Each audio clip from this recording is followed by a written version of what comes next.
ആലപ്പുഴയിൽ അസാധാരണ വൈകല്യത്തോടെ കുഞ്ഞു പിറന്ന സംഭവത്തിൽ ചികിത്സാ പിഴവ് സമ്മതിച്ച ആരോഗ്യവകുപ്പ്. കുഞ്ഞിന്റെ മാതാവിന് ആദ്യ 3 മാസം നൽകിയ പ്രസവ ചികിത്സ തൃപ്തികരമല്ലെന്നാണ് അന്വേഷണ റിപ്പോർട്ട്. അപകട സാധ്യത അറിയിക്കുന്നതിൽ പരാജയപ്പെട്ട 2 ഗൈനക്കോളജിസ്റ്റുകൾക്കെതിരെ നടപടിക്ക് ശുപാർശയുണ്ട്.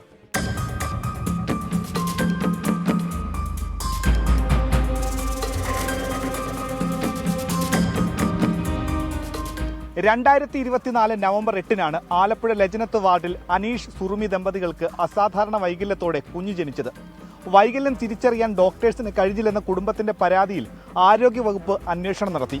മാസങ്ങൾ കഴിഞ്ഞിട്ടും റിപ്പോർട്ട് പുറത്തുവിടാത്തതിനെതിരെ കുടുംബം മുഖ്യമന്ത്രിക്ക് പരാതി നൽകി.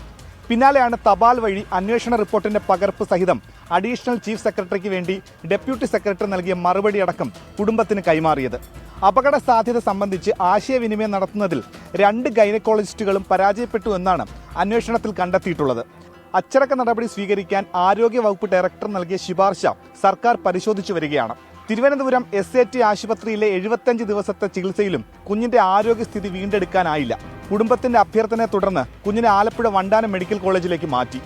വീഴ്ച കണ്ടെത്തിയിട്ടും നടപടി വൈകുന്നുവെന്ന് കുഞ്ഞിന്റെ പിതാവ് അനീഷ്. അതായത് എന്റെ കുഞ്ഞിന്റെ കേസ് തീരുന്നത് വരെ സസ്പെൻഷൻ കൊടുക്കുക എന്നുള്ളതാണ് എന്റെ ഒരു അഭിപ്രായം. കുഞ്ഞിന്റെ മാതാവിന്റെ സ്കാനിംഗ് നടത്തിയ ആലപ്പുഴയിലെ 2 സ്കാനിംഗ് കേന്ദ്രങ്ങൾ അന്വേഷണ സംഘത്തിന്റെ നിർദ്ദേശമനുസരിച്ച് ആരോഗ്യവകുപ്പ് നേരത്തെ അടച്ചുപൂട്ടിയിരുന്നു. 24 ആലപ്പുഴ.